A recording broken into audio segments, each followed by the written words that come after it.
Hello friends, welcome to our YouTube channel MR education. तो आज हम शुरू करने जा रहे हैं क्लास 12 फिजिक्स का चैप्टर 1 इलेक्ट्रोस्टैटिक।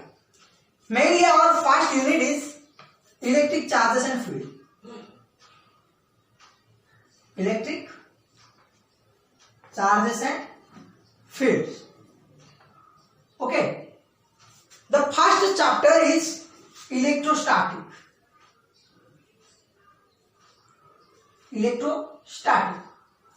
तो आज का हमारा जो टॉपिक है वो इलेक्ट्रोस्टैटिक है। Okay, electric charges and field यानी कि स्टडी ऑफ चार्ज। ओके, तो पहले हम जानते हैं कि इलेक्ट्रोस्टैटिक क्या है। ओके, तो इसे मिटा देते हैं, अच्छी तरह से चैप्टर का नेम लिख देते हैं, हेडिंग दे देते हैं यहां पर electrostatic. At first, a question comes to our mind that what is electrostatic? ये जो इलेक्ट्रोस्टैटिक है ये क्या है? It is the study of charge.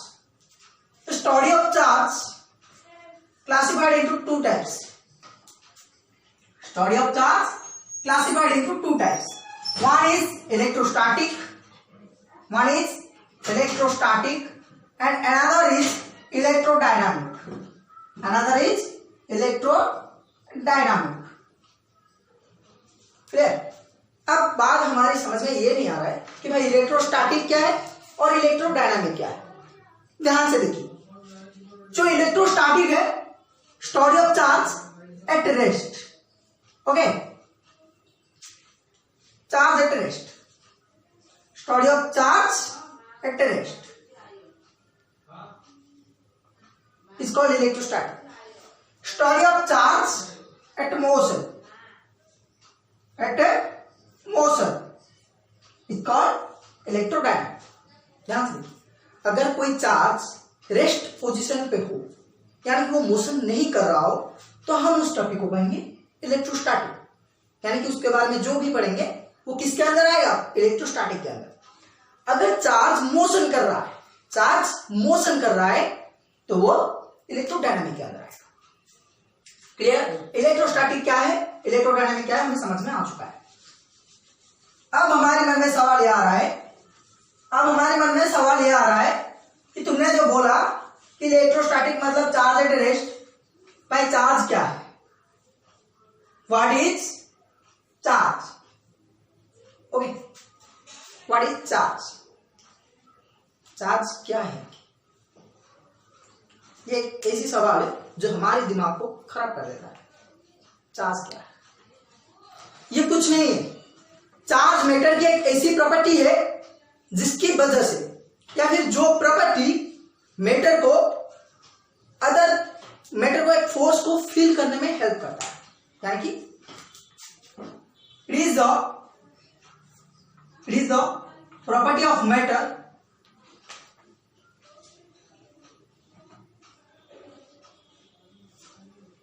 which helps the matter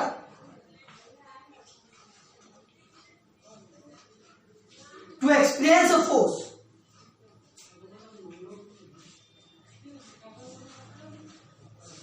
when it placed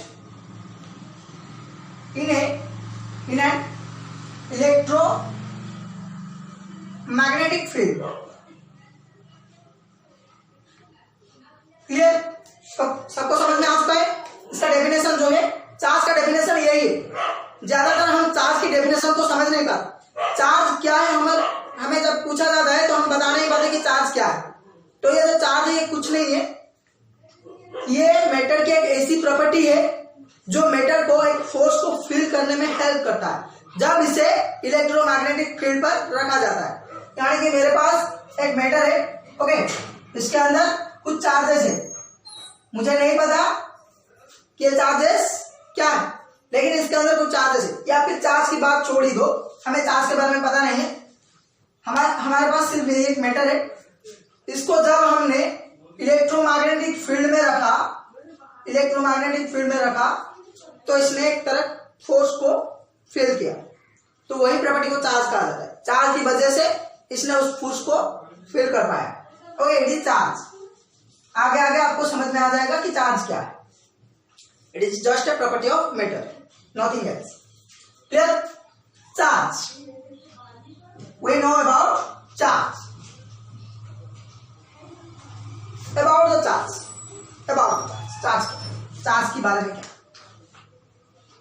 It is property of matter. Property of matter. It is denoted by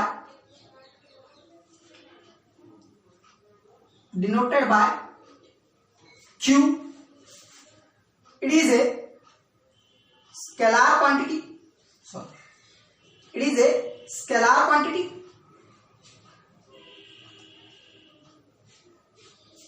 भाई charge एक scalar quantity है, इसकी डायरेक्शन नहीं है।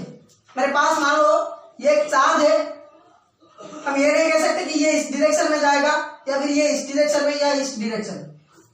उसकी जब मन जिस डायरेक्शन में होगा वो जा सकता है, क्योंकि ये स्केलर क्वांटिटी है, इसकी डायरेक्शन नहीं है, चार्ज की डायरेक्शन नहीं है। Okay, its unit is coulomb. Charge की यूनिट कूलम, जो कि हम कूलम लॉ के बारे में पढ़ेंगे आप। वहां पर हम कूलम क्या है ये सब कुछ वहां पर डिटेल समझाएं। तो फिलहाल के लिए चार्ज की ये प्रॉपर्टीज है, नोट कर दीजिए इसे, चार्ज की प्रॉपर्टीज। तो अब बात करते हैं चार्ज की क्लासिफिकेशन की।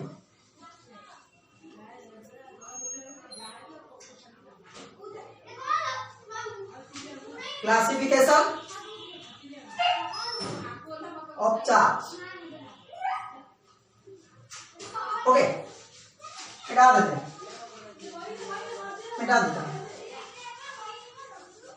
Clear? Whiteboard is clear, we are also clear. तो चार्ज की क्लासिफिकेशन की बात करते हैं। तो ये जो चार्ज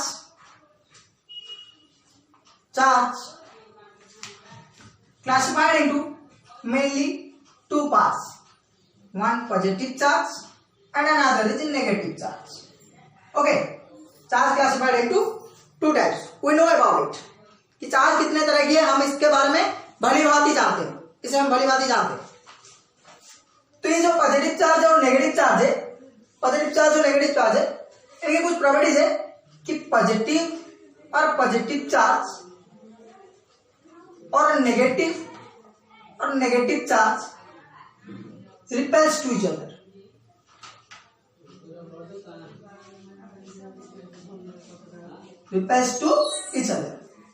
यानी कि अगर इसे जनरल वर्ड में कहा जाए तो फिर similar charge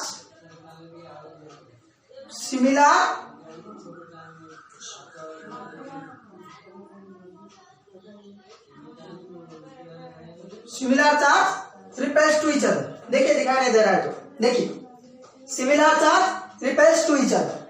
clear? These are the examples of similar charge. Positive to similar charges, negative similar charges. Okay, अब बात करते हैं डिसिमिलर चार्जेस की। Dissimilar charges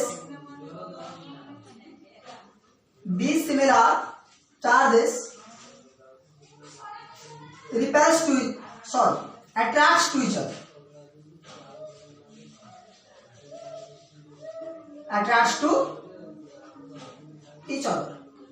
Okay, for example, positive and negative, positive charge और नेगेटिव चार्ज अट्रैक्ट करते हैं, जबकि positive charge repel करते हैं, नेगेटिव चार्ज रिपेल करते हैं। समझ में आ गया चार्ज कितने तरह का है? देखिए एग्जाम्पल अच्छी से देख लेते हैं।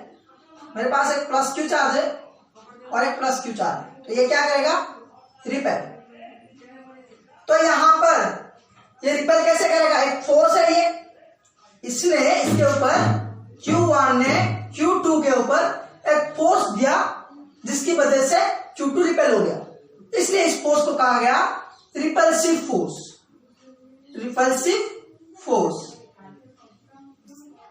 क्लियर? वैसे ही negative repels to another negative, -Q1 repels to -Q2, because these are similar charges, ये सिमिलर चार्ज है। अब बात करते हैं डिसिमिलर चार्जेस। अगर मेरे पास एक पॉजिटिव और एक नेगेटिव चार्ज हो, अगर मेरे पास एक पॉजिटिव और एक नेगेटिव चार्ज हो, तो ये क्या करेगा, attracts to each other, attracts to each other, यानी यहां पर जो फोर्स होगी वो क्या होगा, अट्रैक्शन फोर्स, ATTRACTION,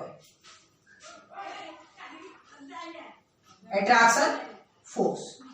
सवाल आएंगे कौन सी फोर्स एप्लीकेबल है, okay, attraction force, repulsion force, यानी कि यहां से और भी चीज हम सीखने को मिलती है, repulsive force, attractive force.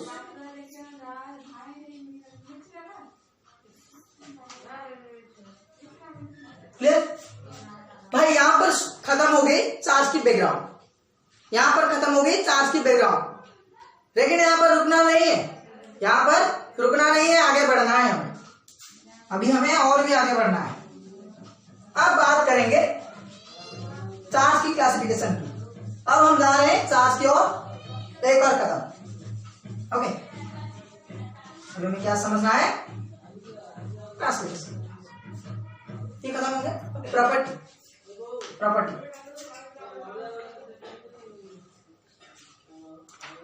Properties of charge.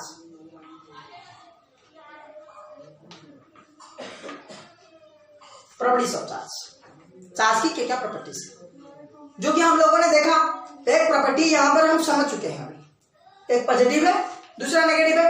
Positive positive charge क्या करता है, रिपेल करता है, नेगेटिव नेगेटिव रिपेल करता है, पॉजिटिव नेगेटिव अट्रैक्ट करते हैं, ये भी तो एक प्रॉपर्टी ही है, उसका नेचर है। तो हम जो यहाँ पर समझने जा रहे हैं, चार्ज की पहली स्टेप, चार्ज की प्रॉपर्टी की पहली property additive nature, okay. Charge की क्या क्या प्रॉपर्टीज है आपको मैं पहले दिखा देता हूं, एडिटिव नेचर,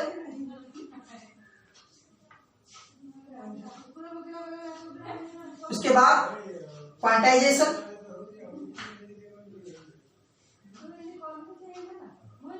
उसके बाद कंजर्वेशन,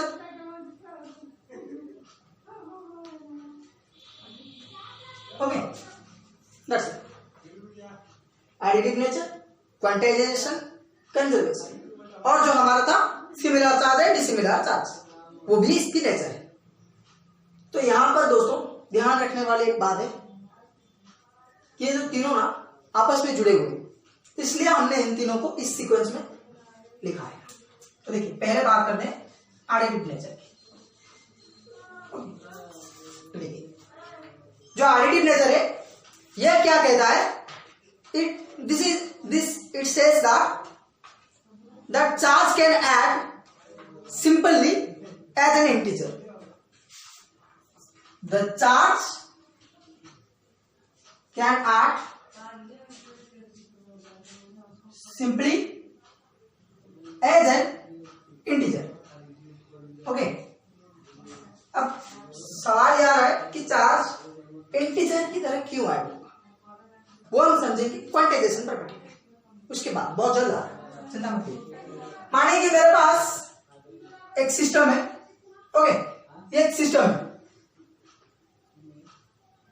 सिस्टम यानी मैंने 4 दीवार बनाया है हमारी मेहमानों के लिए। तो यहां पर Q1 एक चार्ज है, Q2 एक चार्ज है, Q3 एक चार्ज है, ओके। तो मान लो कि Q1 पर -4 कूलम का चार्ज है, Q2 पर 3 कूलम का चार्ज है, ये बॉडी से, इसके ऊपर -4 कूलम चार्ज, इसके ऊपर 3 कूलम चार्ज, इसके ऊपर 8 कूलम चार्ज।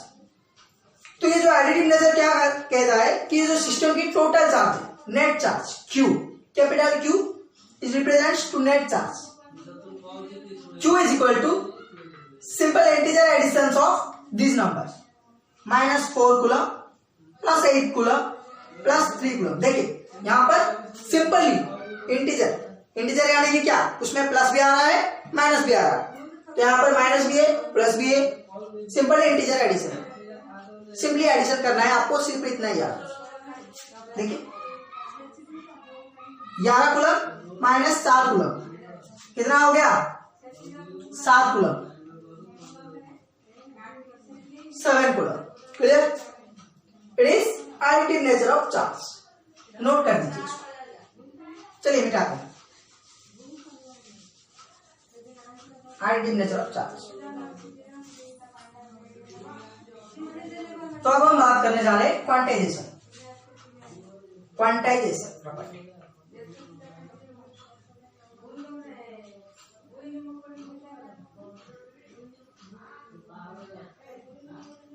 क्वांटाइजेशन प्रॉपर्टी क्या है?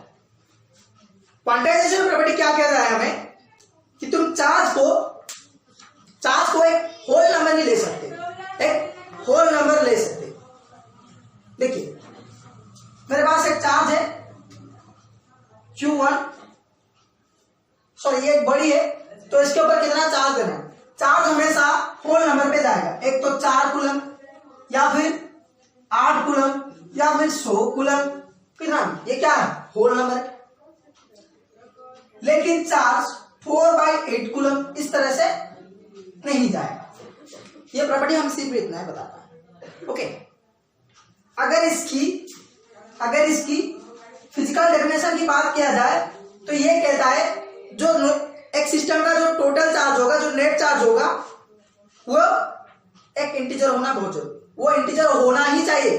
That must be can integer, must be can integer. Okay, देखिए this property says that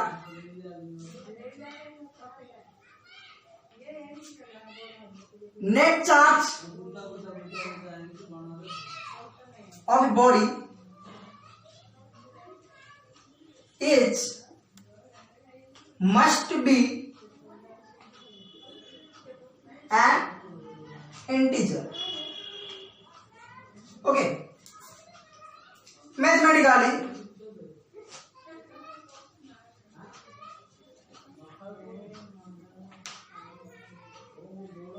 Q is equal to plus और माइनस एन। बहुत इंपोर्टेंट चीज है, Q is equal to plus और minus N, यानी कि integral multiple of charge. Electron ये क्या है भाई? ये चार्ज है, नेगेटिव चार्ज है इलेक्ट्रॉन, घबराने की बात नहीं है। इलेक्ट्रॉन सिर्फ नेगेटिव चार्ज है और कुछ नहीं, इलेक्ट्रॉन की ख्याल ही दिमाग से निकाल दीजिए। तो यहां पर जो एन है ये क्या है? इंटीजर।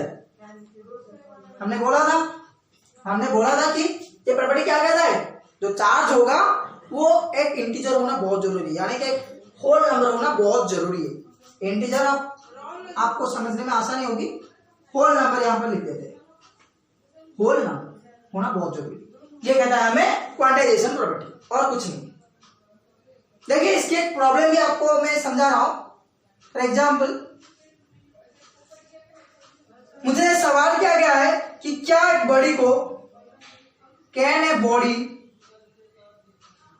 हैज गिवन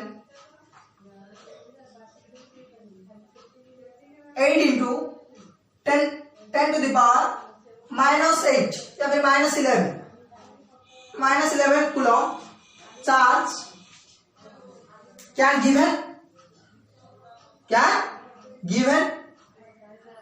क्या एक बॉडी को, मेरे पास मानिए कि ये बॉडी है, क्या मैं इसमें 8 into 10 to the power -11 coulomb charge दे सकता हूं? ये क्वेश्चन हमसे ये पूछ रहा है कि क्या इस बॉडी को इतनी अमाउंट की चार्ज दिया जा सकता है? चलिए देखते हैं कि दिया जा सकता है या नहीं। क्वांटाइजेशन प्रॉपर्टी क्या कहता है कि जो चार्ज तुम दोगे वो एक इंटीजर होना चाहिए। अगर इंटीजर है तो काम कर जाएगा, चार्ज तुम दे सकते हो। अगर इंटीजर नहीं है तो काम नहीं चलेगा, चार्ज नहीं दिया जा सकता। चलिए इसको सॉल्व करते हैं, मिटा दें इसको मिटा दें। सवाल नीचे है, वहां पर ही रहने दो, उसे ऊपर नहीं लाएंगे। हर सवाल ऊपर लिखा जा रहा है तो इसे थोड़ा नीचे लाएंगे। ओके, तो मेरे पास एक बॉडी है, सपोज Q1 और Q, इस पर मुझे कितनी चार्ज देना है? 8 into 10 to the power -11 coulomb. Okay, clear? सवाल अकॉर्डिंग टू, लिखने की जरूरत नहीं, समझ जाओगे आप। According to property of quantization, quantization Q is equal to plus or minus n. Okay, what is the value of electron? We have to remember that, हमें याद रखना होगा इलेक्ट्रॉन की value. 1 electron is equal to 1.6 into 10 to the power minus 12 coulomb. 1 electron is equal to 1.6 into 10 to the power minus 12 coulomb. Okay, यहाँ पर देखो Q is equal to n. तो total charge कितना है, हमें इस बॉडी को टोटल चार्ज कितना देना है, 8 into 10 to the power minus 11 coulomb. यानी कि ये जो Q है ये टोटल चार्ज है, नेट चार्ज है. यहाँ पर हम इसकी वैल्यू डाल देते हैं 8 into 10 to the power minus 11 coulomb is equal to plus और minus n t. Okay, symbol को नेग्लिजिबल कर दिया जाएगा, सिंबल को नेग्लिजिबल कर दीजिए, इसकी कोई जरूरत नहीं. इलेक्ट्रॉन की वैल्यू क्या है, 1.6 into 10 to the power minus 12 coulomb. 1.6 into 10 to the power minus 12 coulomb. Clear.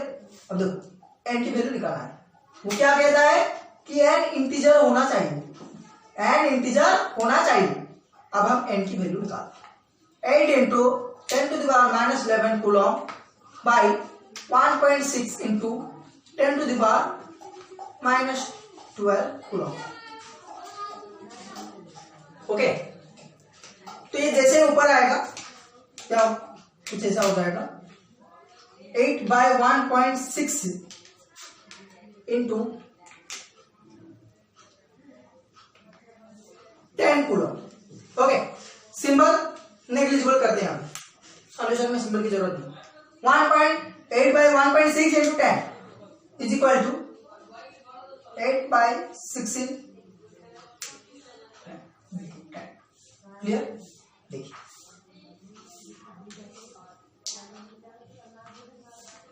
50 coulomb, 50 coulomb.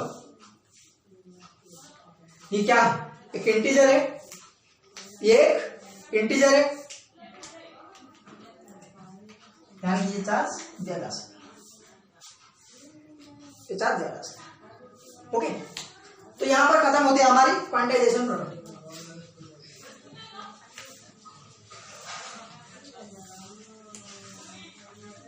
अब बात करते हैं कंजर्वेशन प्रॉपर्टी. कंजर्वेशन प्रॉपर्टी क्या है, ये तो हम भलीभांति जानते हैं, कंजर्वेशन प्रॉपर्टी क्या है, क्योंकि फिजिक्स में बहुत सारी एग्जांपल्स है, यानी बहुत सारी यूनिट्स है जो कंजर्व्ड है वो. तो यहां पर चार्ज की कंजर्वेशन प्रॉपर्टी को जानते हैं. Conservation property. ओके, देखिए कंजर्वेशन प्रॉपर्टी क्या है. अगर मेरे पास एक आइसोलेटेड सिस्टम है, क्या एक आइसोलेटेड सिस्टम है और उसके अंदर कुछ चार्जेस है, इसे बीच में बनाते हैं. मेरे पास मानिए कि एक आइसोलेटेड सिस्टम है, उसमें 3 चार्ज. ओके, इस पर है +2 कूलम, इस पर 3 कूलम और इस पर है 5 कूलम. ओके, तो कंजर्वेशन ऑफ चार्ज क्या कहता है, कंजर्वेशन प्रॉपर्टी ऑफ चार्ज ये कहता है कि अगर एक आइसोलेटेड सिस्टम तुम्हारे पास है और उसके अंदर कुछ भी चार्ज है तो फिर वो हमेशा कंजर्व्ड रहेगा, यानी कि कांस्टेंट रहेगा. इसके अंदर चार्जेस में कोई भी चेंजेस नहीं आएगी. यानी कि यहां पर नेट चार्ज कितना है भाई, Q is equal to 10 coulomb. Q is equal to 10 coulomb, यानी कि ये जो नेट चार्ज है ये हमेशा बराबर ही रहेगी, इसमें चेंजेस नहीं आएगी. ओके, देखिए हमने क्या किया, कुछ समय बाद आफ्टर सम टाइम इसको फिर से मेजर किया, तो हमने देखा कि इस चार्ज में +2 कूलम है, इसमें 3 कूलम है, इसमें 5 कूलम है. देखो नेट चार्ज कितना हो, 10 कूलम. देखिए चार्ज की इंटरेक्शन हो रही है, चार्ज के बीच इंटरेक्शन हो रही है, इसलिए चार्जेस में ट्रांसफॉर्मेशन हो रही है, चार्ज की ट्रांसफॉर्मेशन हो रही है यहां पर. लेकिन चार्ज में चेंजेस नहीं आए, चार्ज की क्वांटिटी में चेंजेस नहीं आए. तो ये यही कहता है. चलिए डेफिनेशन की बात करें, सिर्फ आइसोलेटेड सिस्टम में. ओके, आइसोलेटेड सिस्टम क्या है बताऊंगा आपको. देखिए this property says that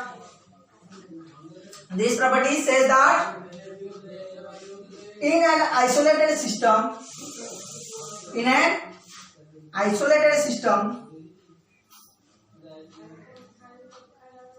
charge is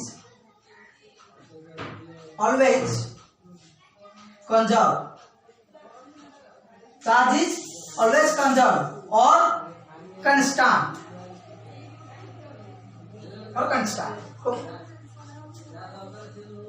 example एक आइसोलेटेड सिस्टम है, क्या है आइसोलेटेड सिस्टम, 3 चार्ज है, 5 कूलम का, 3 कूलम का और 2 कूलम का, नेट चार्ज 10 कूलम का। तुम 1 घंटे के बाद चेक करो या फिर 10 घंटे के बाद, 10 घंटे बाद या फिर 20 घंटे के बाद, इसका नेट चार्ज उतना ही रहेगा जितना अभी है। ओके, तो अब बात करते हैं आइसोलेटेड सिस्टम क्या है। आइसोलेटेड सिस्टम क्या है? जो हमारा जो सिस्टम है वो 3 तरह का होता है। एक होता है open, classified into 3 types, close, isolated. Okay, आपको जनरल एग्जांपल दे रहा हूं यहां पर। ओपन सिस्टम यानी कि एक टी सॉसपैन,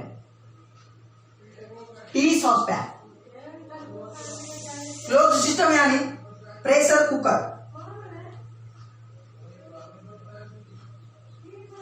आइसोलेटेड सिस्टम यानी थर्मोफ्लास्क। ओके, देखिए ओपन सिस्टम इसे क्यों कहा जाता है? टी सॉसपैन, हम अक्सर चाय बनाते हैं, घर में चाय बनाते हैं तो क्या करते हैं, चाय को जब चूल्हा में रखते हैं, वो पैन को जब जैसे हम चूल्हा में बैठाते हैं तो वो हीट होना शुरू होता है।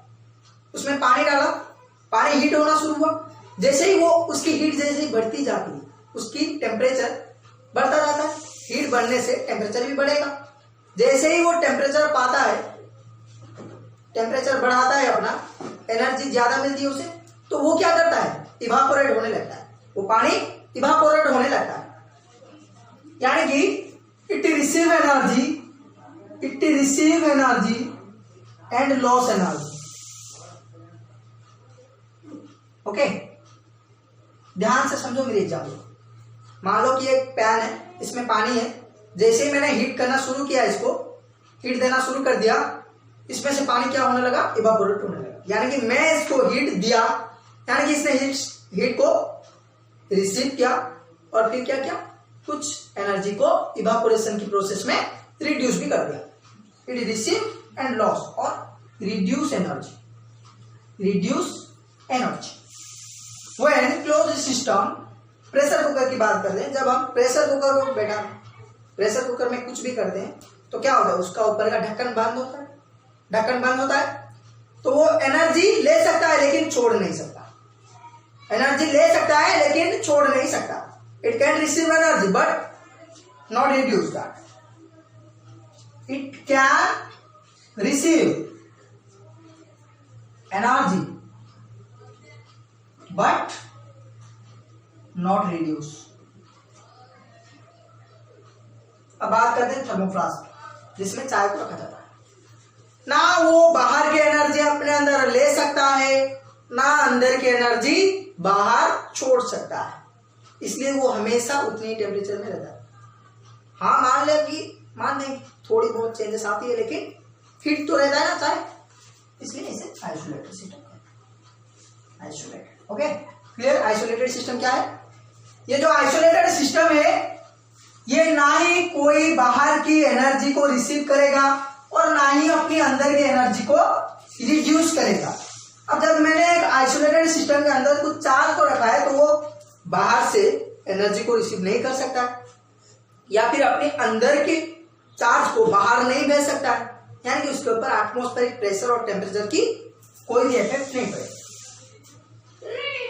अब यहाँ पर हमारी कंजर्वेशन ऑफ प्रॉपर्टी खत्म होगी। तो अब हम शुरू करने वाले हैं ट्रांसफॉर्मेशन ऑफ चार्ज। भाई चार्ज के बारे में तो हमने बहुत कुछ जान लिया, अब बात करते हैं चार्ज ट्रांसफर कैसे होगा। कंजर्वेशन ऑफ चार्ज क्या कहता है? Charge always conserve, it nether be created nor be destroyed. अब बात करते हैं, अगर ये क्रिएट नहीं हो सकता है, डिस्ट्रॉय नहीं हो सकता है, क्या हो सकता है? It can transfer from one in another. Okay, one body तो अनदर, एक बॉडी से दूसरे बॉडी में ये ट्रांसफर हो सकता है।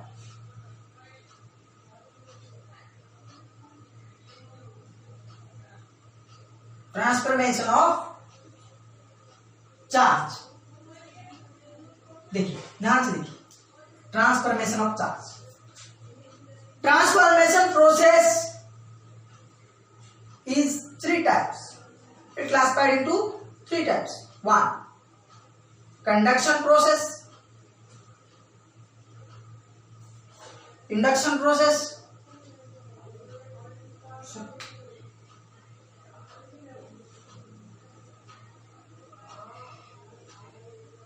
Friction process. ओके, ये 3 प्रोसेस में ट्रांसफर हो सकता है। अब बात करते हैं कंडक्शन प्रोसेस क्या है, इंडक्शन प्रोसेस क्या है, फ्रिक्शन प्रोसेस क्या है। Conduction by torch, induction without torch, friction by rub. अब आप बोलोगे कि ये सब चीजें क्या है? बाय टॉर्च, विदाउट टॉर्च, रब। रब क्या है हम तो जानते हैं, लेकिन ये दोनों चीज क्या है समझाते हैं आपको। जो कंडक्शन प्रोसेस है ना, इस प्रोसेस में जब हम एक बॉडी को दूसरे बॉडी से टच करते हैं, मैंने पेन को डस्टर से टच करवाया तो इसमें से एनर्जी इसमें ट्रांसफर होने लगा, इसमें से एनर्जी इसमें ट्रांसफर होने लगा। अगर इसकी एग्जांपल की बात किया जाए तो one heated and non heated iron,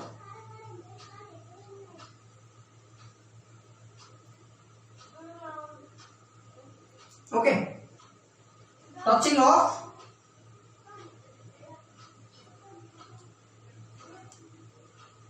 one heated and a non heated iron.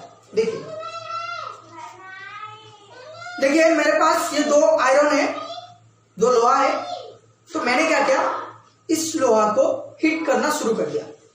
मान लीजिए कि डस्टर लोहे से बना है, ये पेन लोहे से बना है, तो मैंने इस लोहे की डस्टर को हीट देना शुरू किया। यहां पर मैंने हीट दिया, या फिर यहां पर जहां पर भी दो फ्लो हो जाएगा। तो जैसे ही मैंने हीट देना शुरू किया, ये क्या हुआ, हीट होने लगा। तो मैंने क्या किया, ये जो मेरे पास आयरन का पेन है इसे मैंने हीट नहीं दिया, मैंने क्या किया, इससे टच करवाया। तो क्या होगा कि इसमें से एनर्जी इसमें ट्रांसफर होगी, इसमें से चार्ज इसमें ट्रांसफर होने लगा। तो ये जो मेरा आयरन का पेन था वो धीरे धीरे हीट होने लगा, धीरे धीरे हीट होने लगा। तब हमें पता चला कि इसमें से चार्ज इसमें ट्रांसफर हो रहा है, क्योंकि हमने तो इसे हीट दिया ही नहीं है। तो ये चार्ज कैसे हो गया, ये हीट कैसे हुआ? तो हमने एक्सपेरिमेंट करके पता लगाया कि इसमें से जो चार्ज है वो इसमें फ्लो हो रहा है, ट्रांसफर हो रहा है। यही है, ओके। कंडक्शन प्रोसेस यानी बाय टॉर्च, जिसे कि हमारे फिजिक्स ने नाम दे दिया, this process is called conduction process. वैसे इंडक्शन प्रोसेस की बात की जाए, अगर इंडक्शन प्रोसेस की बात की जाए, अगर आपको जनरल एग्जांपल चाहिए तो इंडक्शन और फ्रिक्शन की एक कंबाइंड प्रोसेस की मैं आपको एग्जांपल दे दूंगा, एक कंबाइंड प्रोसेस की एग्जांपल दूंगा मैं आपको। देखिए, हम अक्सर स्केल को हमारे बालों से रब करते हैं, स्केल को हमारे बालों से रब करते हैं। Rubbing of scale to hair and attracts to paper, okay. इस एग्जाम्पल क्या, इसको एग्जाम्पल में तौर पर लेना नहीं है, लेकिन आपको मैं समझाने के लिए इसे एग्जाम्पल ले रहा हूं। देखिए मेरे पास स्केल नहीं है, मान लीजिए कि ये एक स्केल, तो मैंने क्या किया, इसे रब करवाया किससे, अपनी हेयर से। तो जैसे ही मैंने इसे अपनी हेयर से रब करना शुरू कर दिया, मेरी हेयर और इसके बीच चार्ज की ट्रांसफॉर्मेशन होने लगी, यानी कि मेरी हेयर से कुछ एनर्जी इसमें आ गया, या फिर इसमें से कुछ एनर्जी हेयर में चला गया। हमारी हेयर में जो एनर्जी चला गया तो ये क्या हो गया, पॉजिटिव चार्ज हो गया। या फिर अगर एनर्जी हेयर से इस पर आया हो तो ये हो गया नेगेटिव चार्ज, क्योंकि ये गेन क्या है, इलेक्ट्रॉन। तो देखिए मान लीजिए कि ये मेरा पेपर है, मैंने इसे हेयर से रब करवाया, ये चार्ज हो गया, पहले अनचार्ज था अभी चार्ज हो गया। तो इस चार्ज बॉडी को, इस चार्ज स्केल को और चार्ज पेन को मैंने जैसे ही इसके ऊपर लेकर आया, मैंने छुआ नहीं है, वो था मेरा फ्रिक्शन प्रोसेस, इसे मैंने छुआ नहीं है, तो ये क्या हुआ, इसे अट्रैक्ट कर दिया, ये आकर इस तरह से चिपक गया। देखिए ध्यान से समझिए इस बात। पहले मैंने क्या किया, पेन को अपनी हेड से रब करवाया, यानी क्या हुआ, वो बन गया मेरा फ्रिक्शन प्रोसेस। क्लियर, ये चार्ज बन गया, जैसे मैंने रब किया ये चार्ज बन गया। तो अब बात आती है इंडक्शन प्रोसेस की। जैसे ही मैंने इसके ऊपर लाकर इसको थोड़ी डिस्टेंस में रखा, नजदीक इसकी रखा, तो ये अपने आप खींच कर आ गया, इसके पास आकर चिपक गया। मैंने टच नहीं किया, without touch, it is induction process. इसका नाम फिजिक्स ने दिया इंडक्शन प्रोसेस, और रब करने को फ्रिक्शन प्रोसेस। अगर आपको फिजिकल एग्जांपल्स चाहिए, तो आप स्केल और पेपर के एग्जांपल ले सकते हो। यहां पर attraction of paper and scale, attraction of charge scale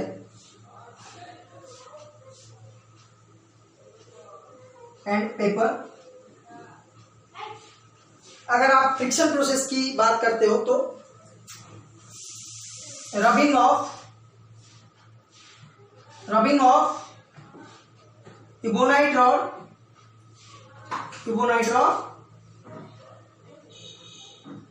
with fuel. Clear, यहां पर खत्म हो गई हमारी ट्रांसफॉर्मेशन ऑफ चार्ज। इतनी प्रोसेस में हमारी चार्ज ट्रांसफॉर्मेशन हुआ है। देखो इसकी डेरिवेशन करते हैं। यहां पर ये कैसे होता है, मेरे पास दो बॉडी है, सपोज ये ए है और ये बी, ओके। तो इसमें कुछ चार्जेस है, पॉजिटिव नेगेटिव जो भी, इसमें भी कुछ चार्जेस है। तो जैसे ही मैंने इन दो बॉडी को इन दोनों में टच करना शुरू कर दिया, बॉडी को क्या किया मैंने, यहां से हटाकर लाकर इसके साथ जोड़कर, तो यहां पर था कुछ प्लस माइनस, तो ये सब यहां पर इंटरैक्ट होने शुरू करें। क्लियर, यह क्या हमारा कंडक्शन प्रोसेस।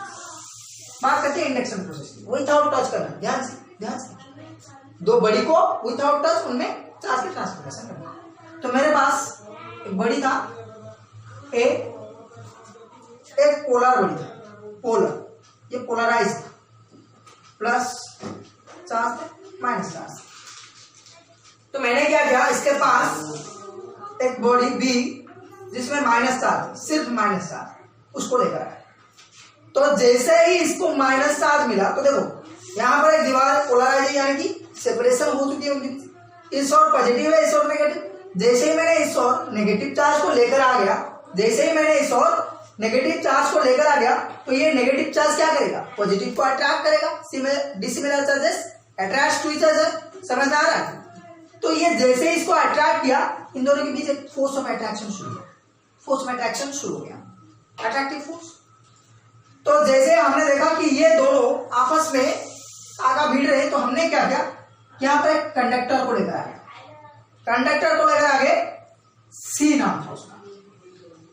तो ये जो नेगेटिव, अब बात एक चौंकाने वाली बात ये है कि भाई माइनस चार्ज प्लस चार्ज को अट्रैक्ट करना शुरू किया, ठीक है, उन दोनों के बीच अट्रैक्शन फोर्स हो गई। तो क्या यहां पर बात खत्म हो गई? जी नहीं, बात अभी बाकी, पिक्चर अभी बाकी है मेरे दोस्त। ये नेगेटिव चार्ज इस नेगेटिव चार्ज को क्यों छोड़ेगा? इस पर अपनी मेहरबानी किया तो क्या इस पर नहीं करेगा? यह नेगेटिव चार्ज क्या किया, इसको रिपेल करना शुरू कर दिया। देखिए यहां पर पॉजिटिव भी थे, नेगेटिव भी थे। तो जैसे ही मैंने इसके पास एक नेगेटिव चार्ज को लेकर आया, ये negative charge in positive charge को अपनी ओर खींचा और इस नेगेटिव चार्ज को बोला तू भाई दूर भाग, तू हम दोनों के बीच में था। तो जैसे ही हमने देखा कि ये भाई साहब उछल पुछल हो रहे हैं वहां पर, तो हमने उनको एक सहारा देने के लिए एक कंडक्टर को भेजा उसके पास। जैसे ही कंडक्टर इसे टच किया, यह जो नेगेटिव चार्ज थे इसमें फ्लो होना शुरू हो गया, इस पर ट्रांसफर हो गया। अब ए बड़ी में कौन बचा है? सिर्फ पॉजिटिव चार्ज है, क्योंकि ये नेगेटिव चार्ज अब इसमें आ चुके हैं। देखिए नेगेटिव चार्ज इसमें आ चुके हैं, बचा है कौन? सिर्फ पॉजिटिव चार्ज, कोई दीवार नहीं है। अब हमने क्या किया? इस कंडक्टर को अलग कर दिया। इसके बाद हमने क्या किया? नेगेटिव चार्ज वैसे ही वैसे है, पॉजिटिव चार्ज वैसे है, ये बी बॉडी है, ये ए बॉडी है जिसमें सिर्फ पॉजिटिव चार्ज है, और ये सी कंडक्टर है जिसमें नेगेटिव चार्ज। अब देखो ये दोनों बड़ी को क्या हमने टच करवाया? जी नहीं, फिर भी ट्रांसपोर्ट। बड़ी को टच नहीं करवाया, फिर भी चार्ज की ट्रांसफॉर्मेशन। ये गई हमारी इंडक्शन प्रोसेस। अब बात करते हैं फ्रिक्शन प्रोसेस। अब फ्रिक्शन प्रोसेस की भाई बात क्या करें? जैसे ही दोनों चीज को रब किया, जो भी हो, इबोनाइट रॉड, फिजिकल एग्जाम्पल है, तो जैसे इबोनाइट रॉड और फ्लोर को मैंने रब किया, इसमें से चार्ज इसमें आ गया। किसमें से आएगा? फोर्स से चार्ज इबोनाइट रॉड पर आ गया, फोर्स से चार्ज इबोनाइट रॉड पर आ गया। तो इबोनाइट रॉड क्या बन गया? इलेक्ट्रॉन गेन क्या है? ये चार्ज को गेन क्या है? क्या बन गया? इबोनाइट रॉड नेगेटिव बन गया। फोर चार्ज को लॉस किया, यानी कि चार्ज की दान की, तो फिर ये क्या बन गया? Positive charge. क्लियर? तो यहां पर खत्म होती है हमारी ट्रांसफॉर्मेशन प्रोसेस की। यहां पर भाई चार्ज की कहानी खत्म। चार्ज की कहानी खत्म मतलब पूरी फिजिक्स में चार्ज की बहुत सारी कहानियां हैं, हमने इस पार्ट को खत्म कर दिया। यहाँ चार्ज यहां पर खत्म हुआ। अभी हम आगे पढ़ने वाले हैं, कूलम्ब्स लॉ। कूलम्ब्स लॉ के बारे में हमें जानना। अगले लेक्चर में देखेंगे हम कि कूलम्ब लॉ क्या है।